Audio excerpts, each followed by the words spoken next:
күн туарды эм күн батарды біріктіре таған кие ердің ауасында өзіне қай бір оллы эм қуатлы күшпен тарта таған қала орналасқан. Оның аты дүнияға айтылынған Бахчисарай. Бұл жерде бір ораусыз мұсылман, христиан, иудаист дінлерінің инсанлары топарласып, өмірлерден бір бетін яшайдылар. Қайдай сықырлы күш тартады екен халқыларды мұнда. Эшті сол сырды өмірлердің бойында Бахчисарайға жоғардан көзлей таған өктемем даутаулар, түрлі кеплі қаялар яқшы біле боларлар. Бахчисарайдың ерлерін билеген, заманның барысыман бірі-бірін ауыстырған бұрынғы рулардың ем халқылардың тарихы бәлленші 100 жылықлардың бойында кепленген. Сөз үшін, түрлі өмірлерде бұл кие ерлерде скиф, хазар, печенек, қыпшақ, ашқылап айтқанда ноғай, татар, грек, славян, ерменлі халқылар яшау екенлар. 1299 жылда Алтын Ордадың аскер басы атақлы ноғай Қырымды басып алған. Көплеген халқылардың апатын алып, қаты қорқынышты тудырған Алтын Ордадың аскерлері Қырымның бәленше қалаларын ем яшарлық юртларын бұзғанлар. Заманың барысыман атақлы ханлар Қырымда архитектура яғынан айлақ сейір дүнияда болмаған ұллойм ярасық сарайлар меканлар құрадылар. Қырым ерінде ноғайлардың орнақында айтқанда әллер бұлай түзілінген.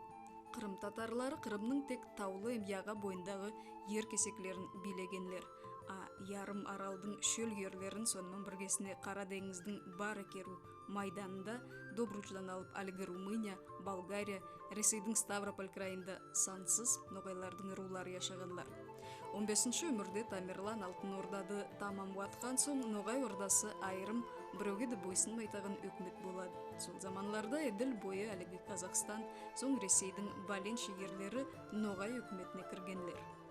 17-ші өмірдің басында ноғайларда көплеген ру күплері, басқаша айтқанда ордалары болған. Сөз үшін Бұджақ ордасы, әлігі Одесса, Етісан ордасы, әлігі Днестрдан Бұғаға дейін болған, Джембойлық ордасы, әлігі Херсон области, Перекоп ордасы Қырымның шөл ерлері, Қобан ордасы Ставрополем Краснодар крайларының шөл ерлері.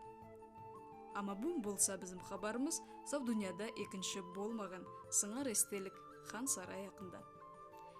Герейлердің тұқым байырлықлары болған Бахчисарайды құруға дүниядың ең сұлыплы ұсталары қатнасқанлар. Енді сейірлісі сарайдың тыс іргесінде ақыр түрлі түслері мен суретленген енетлі баулар, гүллер, тереклер буын бөшеді өз түсін йоймайдылар. Темір қапыдың төбесінде болса, араб әріплер мен алтыннан мұндай сөздер қиылынған.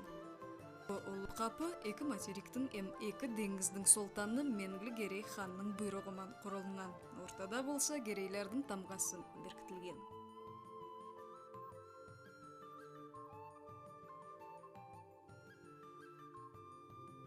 Здесь титул Хакан впервые употребляется применительно к чингизидам Джучиева Улуса.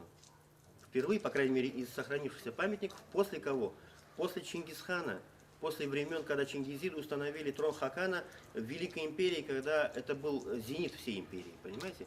И как раз именно вот этот портал фиксирует императорский, не просто Хакан, это значит хан над ханами, императорский титул Гиреев. И султан двух материков, Хакан двух материков, султан двух морей и материков. Очень важный момент, это вот мое исследование тогда было, вот несколько лет назад, когда я выставку делал. Значит, двух морей, каких морей? Вот первое ощущение возникает, что Черное и Азовское море рядом, да? Ничего подобного. Два моря, Сарайское море, то есть Каспийское море, и Черное море. Қара деңіз, Ноғайша, получается Улу деңіз, так же как Қара-Ноғай. Қара-Ноғай ордасы, это значит Великая Ногайская орда, Ақ Ноғай, Западная Ногайская орда. Важный момент. И, соответственно, Каспийское море, да? Хазар деңізі, и Черное море, Қара деңіз. Великое море, точнее. И вот этот момент важный в титуле, это просто так никогда ничего не писали, правильно? Вот. И после этого моего исследования была конференция, и я очень рад, что вот Олег Сагайворонский так лихо подхватил, он даже целую книгу сейчас написал, «Повелители двух материков». Ашықлап айтқанда, ханға қайбір мағлуматты яда ярлықты алып келгенлер, сөз үшін Польша королінің, Меску патшасының яда Австро-Венгриялық императордың елшілері бұл қапыдан өтіп, бойсынуқларын білдіргенлер. В 1736 году весь архив безвозвратно потерян. Это все письма русских царей. Миних, русский генерал в кавычках, да, Он уничтожал, там 50 тысяч русских солдат у него погибло. Вообще, мор у него был. Но он уничтожал что? Его цель была уничтожить архив, пока ханы еще не спохватились и не эвакуировали его. Они этого добились. Что они уничтожают? Они уничтожают письма русских царей крымскому хану, где они пишут, протокольная традиция этих писем заключалась в чем? В том, что они обращаются как к своему сюзерену по дипломатическому этикету. Во всем мире московского царя воспринимали как вассала хана Золотой Орды. Я повторяю, до 1700 года, 1 июля. Петр I отправляет последнюю дань и провозглашает независимость.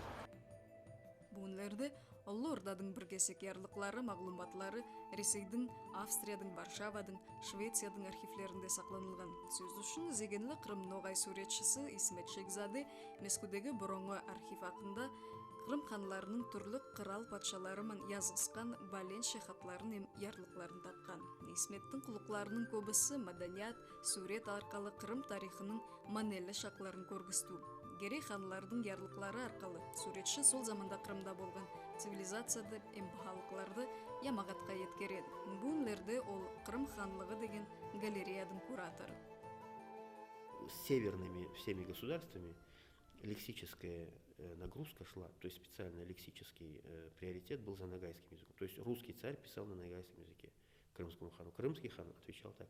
Но в то же время крымский хан, будучи, скажем, поэтом одновременно, писателем, неким историком мог быть, да, или там изучающим там какие-то науки, крымский хан параллельно с той государственной линией, с северными соседями, он вел, тогда это было как бы принято, литературным таким вот именно этикетом и оборотом, писали на османизированном с добавкой персидской такой традиции поэтической. Поэтому бывало так, что язык дипломатический, он был ногайский, а язык, скажем, поэтический, он был персидско-османский такой, у тех же ханов, у того же, скажем, Барага Загирея или Мухаммедия.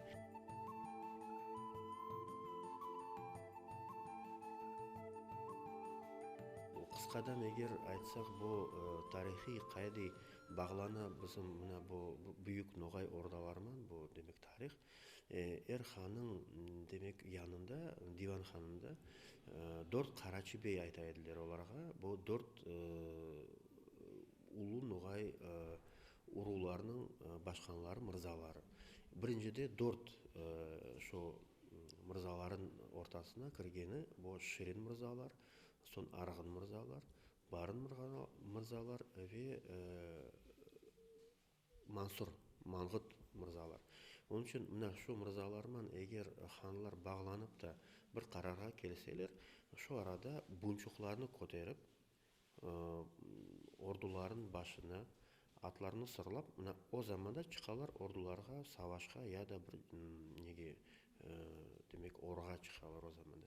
Емде не заман шу мырзалар оларға аскерлеріні берген, не қадар көп аскерлеріні берсе, şu kadar uzun galibeli şu hanның çıkışı bola. Hem de hanlarını bu Bahçesaray'ın tahtını mınsetken, hem de ilekengen şu dört mırzanın kararına kelgen eken. Şu dört mırzalar eğer razı bolsalar, şu arada şu hanны tahtқа mındire ekenler. Hem de o hanның biz gördük mına Mengili Gerayın Demir kapısın, anda üstünde yazılған mına ханларын demek adları. Şu arada ханның adı Ulu Padişah, Ulu Urdanın songsuz noğay bağışlarsız көп татарның sayışsız noğayının barça tatarның ayta sayışsız noğayının tat ara yaşagan çerkesinin көп mamlakatlarının bolgan padişahı men Ulu misal üçün Muhammed Geray хан ya da Sahib Geray хан. Şu arada onların Hakan деген titulu ne andıra? Onlar şu Çingiz Han'ın Jushi ulusunun tahtının torunları bolğanı andıra. Endi eğer deyim misal üçün Qırım xanlığı degildi ama Altın Ordanın Ulu Noğayının Qırım taxtı. Баслапкы шакта Кырым ханлыгынын сарайы 12 гектар жеринде орналашкан болгон. Али болса сакланылган 4 гектар жерде Кырым татарларынын тарих һәм маданият музейи аракетлейт. Бир нече өмүрлөр артта көплөгөн краллардын эм халыклардын бактысына ие болгон ханлардын улуу бөлмөлөрүндө, бурунгу мешиттеринде, гаремлеринде, енет бауларында кезип жүрсөң, хан сарайдын иргелери, ели, авасы, ери, сол атаклуу адемлердин келбетлерин эсте берк саклаганлар деген ой басымды билейт. Анадан башка болуп, биз Кырымдын тап жүрөгү өзөгү Давлет сарайда болдук. Баслапкы заманда бу жерлерде Менгилгерейдин биринчи өкмөт сарайы орналашкан болгон.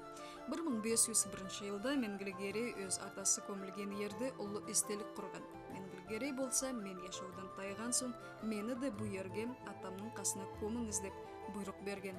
Айтыбызга атыйслы Давлет сарайдын жеринде Менгилгерейдин хатыны, Ногайдын Мангыт руунун инсаны Темирдин кызы Нур Султанда көмүлгөн.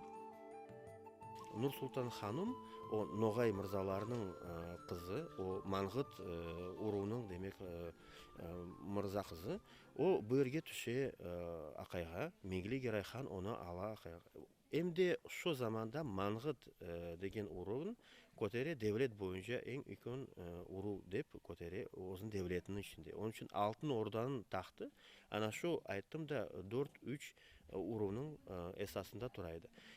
Бу жерде бу девлет сарайын заманда ана шу белгили ошо Нур Султандын насыл рус патшаман катнашканы, Абдул-Латиф оğluna ve башка экинчи оğluna жардым эткен насыл жазышканы бүтүн оğlунун мектептери, сырмалары бар бизде. Мына ушундай бу заманда о саклуу тура неде архивлерде онун жазылары. Эмди Нур Султан ханым бу жерде жашаганда, Selam aleyküm. Bu yerde yaşaganda o yaxşı etip alıp baraydı bütün devlet işlerini o zamanda. Bu bek efsanevi hem zemanevi hatundu. Кыркыйыр районы да элгезелер арасында икон сейирсинуду туудурат. Бу жерде Токтамыш ханнын кызы, Ногай Ордадын атаклуу эмири Эдигедин хатыны Жанике ханымдын кабыры сакланылган. Анадан башка болуп Ногай халкына тап кие эстеликли жер ол Аккая. Бурунда бу каядын төбөсүндө Алтын Ордадын, Ногай Ордадын ханларын ак кийизбен көтөрүп такка олтуртканлар. Bu birincide aytaydılar oğa Akkaya Белогорск bu şehirinin Karasu bazarını çevirdiler Белогорск. Ama Akkaya'nın da bir manası var. Akkaya, temiz kaya. Appak kayaya, Akkaya degeni skala совета, skala zakona degen şey var. Onun için onun töbesinde kurultaylar ötküzeydiler o zamanlarda emdi hanlarını kotergen son bu hanlar endi tahtqa devlet tahtına ilekenip olar endi demek milletke fayda ketireydiler o zamanlarda. O evvel zamanlarda tap skip zamanlardan kelgen neler aytular. Onun için birinci kısımda mına bu dünya boyunca, alem boyunca balaban laflar var bu Akkaya hakkında. Birincide bu Kipling'ni bilesizdir, bu yazıcı Akella hakkında yazan idi, bu boreler toplaşkan kayanın töbesinde mına bu bir netip bir kararlar çıkarıp da o kararını çıkardılar o zaman da şu masalını Kipling bu yerden çevirip aldı, şu boreler toplaşkan yerde. Ana hem de Nogay halkının en büyük, en balaban, en ikon demek simvolu bu kök boredir. Свободная стая. Рыжие собаки идут сюда. Пусть приходят! Каждый из рыжих псов слабее волка, но их слишком много. Даже сам Хатхи избегает встречи с ними. И все-таки лучше умереть в битве, чем умереть, спасаясь бегством. Это будет славная охота, хотя для многих она будет последней. Что скажете? Мы принимаем бой. Алла насип етсе, бізде мына бұл жерде бір топлашу болса, я да фестиваль болса, ноғай халқының, ноғай миллетін тантаналы зеңгін топлашуына, ана қайырлы болсын да, біз бұл жерде топлашайық, иншалла.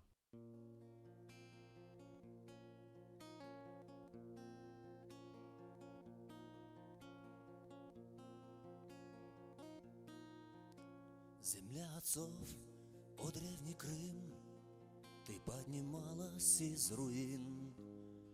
У стен твоих легли сыны степей, народ твой был судьбой гоним. Всесильный царь хотел тебя пленить, хотели османы землю захватить. Менялись ханы, их не перечесть, все над тобой хотели власть иметь. Вершились судьбы мира в те века, в крови тонула крымская земля. Но для потомков сохранил Худай цветущий и святой Бахчисарай. Бахчисарай, Бахчисарай, души моей цветущий рай. Здесь храмы ханов и живой фонтан, здесь слезы лила царица Нур-Султан. Бахчисарай, Бахчисарай, земли святой цветущий рай, где души предков обрели покой, земле священной и родной. Стоишь века ты, взоры восхищая, слагали песни о тебе, души не чая. Повсюду музыка играла во дворцах, и на колени становился враг. Овеян ты легендами, о Крым, ты славен тем, что неповторим. Там вдалеке виднеется скала, о нем я слышал в детстве от отца. Скала бела, как мел и высока, там возводили в ханы в те века. На склонах волки выли страх тая, назвали это место Аккая. Бахчисарай, Бахчисарай, души моей цветущий рай. Здесь храмы ханов и живой фонтан, здесь слезы лила царица Нур-Султан. Бахчисарай, Бахчисарай, земли святой цветущий рай, где души предков обрели покой, земле священной и родной. Земля отцов, о древний Крым, судьбою ты всегда храним.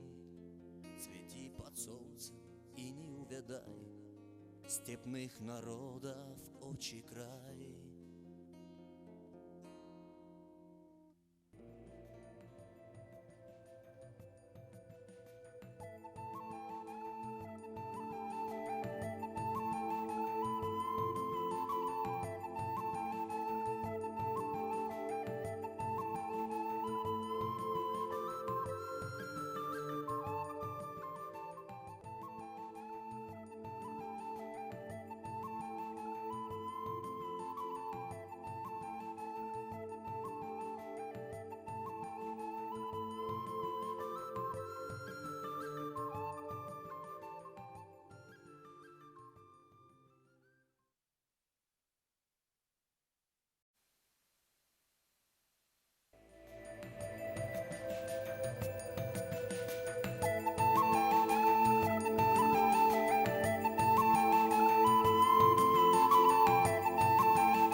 Айта берсін айтқанлар, күнайымды алар, ойнағаным күлгенім яныма қалар.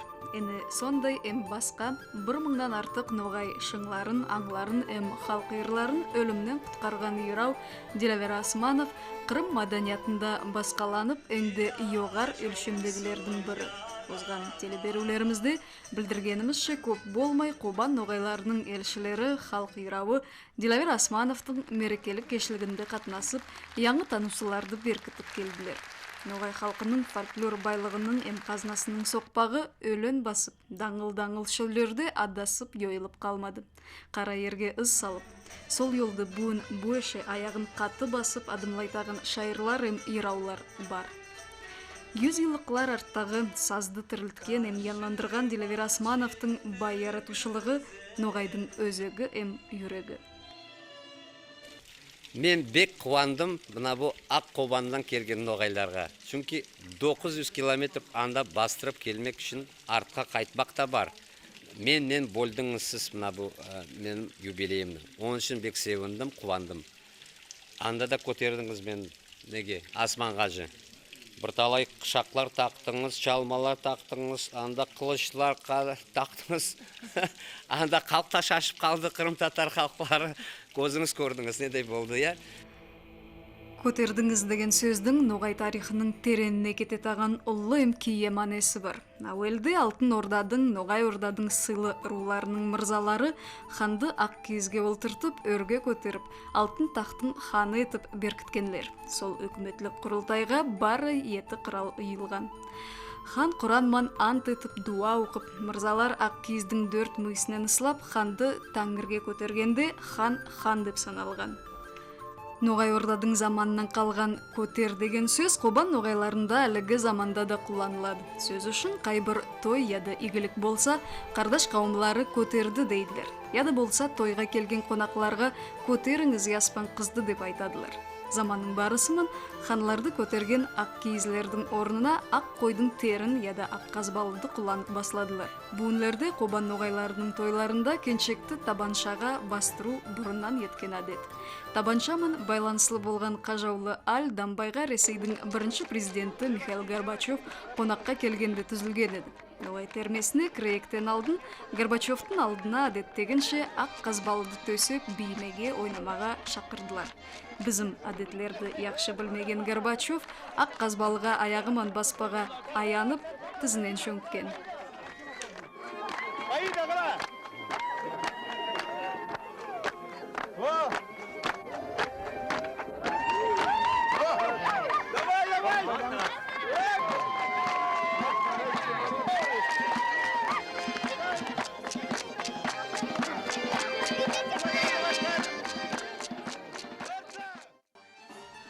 Ама Қырым ноғайлардың тарихына қайтып хабарлағанда 1428 жылдан алып 1783 жылға дейін Қырым ханлығында 48 хан ауысқан.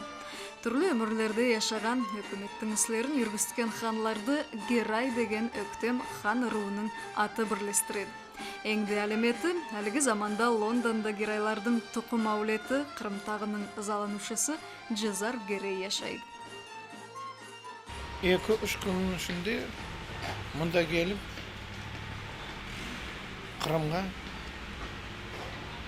мына Расулла адамдерге расқан ноғайларымызды көріп көзімізбен біз Надияда ялғыз туылғымыз бар мұнда ноғайлар сөйледі кім онар біз ноғаймыз деп сайылады yazıladılar татар болып yazılады но онар енсі өзлері енсі біз ноғаймыз деп өзін көтергісі келеділер. Біз де сонарға ярдам етсек, сол біздің икон борышымыз онардың алдында. Не ярасық адамлер, не ярасық әдетлері, ерлары, онарды ұзақ замандан мұтпай сөйлеуді кім жүрістеділер. О икон өктен бізге. Мен бірінші келіп мұнда Қырымға өзім көзіммен көрдім сол адамдарды, яс адамдарды көзі ясы шығып айтадылар, біз ноғайлармыз, біз де сізбен қатынағымыз келеді, біз де сіздей болып жүргіміз келеді, ноғаятымызды өйтпеу үшін бізге де бір ярдамлар етіңіз, келіңіз мұнда қатынағыңыз деп. О икон бізге күні өктемікке тотырады екен. Балленше yüzyıllıklardan соң Қобан ноғайларынан бірінші болып Қырымның кие топырақларын көзлемеге, байланыстарды яңыдан түзбеге, ноғайдың белгілі әлімлері yol алғанлар. Олар тарих илмлеринин доктору Рамазан Керейтов, филология илмлеринин кандидаты Мариям Булгарова. 2004-жылда Симферопольда халклар ара биринчи тюркологиялык симпозиум озгарылган эди. Илмилик амалламада Азия эм Европа кыралларынан алимлер катнаштылар. Олардын арасында биздин Амирбийдин кызы Мариям. Biz konferensiyaga kelganimizda birinchi adam bo'lib Qrimda eng birinchi adam bo'lib salomlagan ol Fevzi Yakubovich Yakubov. Fevzi Yakubovich Yakubov Qrim hukumatlik injenerlik va pedagogikalik universitetining rektori bo'lib keladi. O'zi ol texnikalik ilmlarining doktori. Qrimda belgili yamag'achilik harakatchisi. Ol bizda Rasqanında men ishimdan o'ylandim, ol no'g'ay bo'lar eshitdi deb. Kongressning birinchi kunida ol o'zini bizni chaqirib, kabinetinde barimizni yerlashtirib, barimizni tinglamaga suydi. Nega desang, Türk dunyosidan, tis qirollardan kelgan elchilar bek ko'p edi. Ol barisinde öz tillerinde söylegeni suydi, tinglamaga suydi. Barimizni tinglagandan so'ng ol aytdi, men sizni tingladim, siz barыңızda öz Türk tillerinizde söylediniz. Bek yarattım, bek suyundum.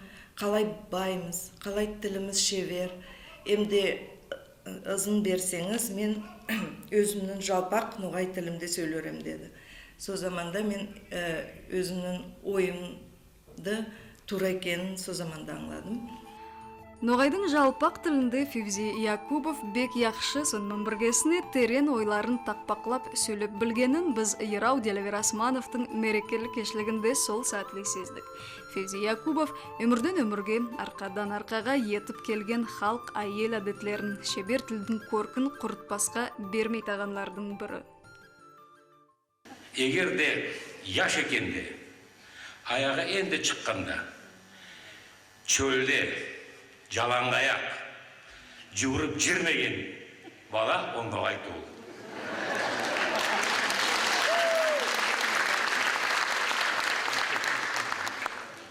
Атлар ойнап жүргенде жүгіріп барып, атның үстіне секіріп мініп, жігенсіз атны тоқтатмаған жігіт ноғайту. Ilki barde güller açılganda, çeçek jiyip jirip, noğay jırların jırlamagan kız noğay kızı tuğ.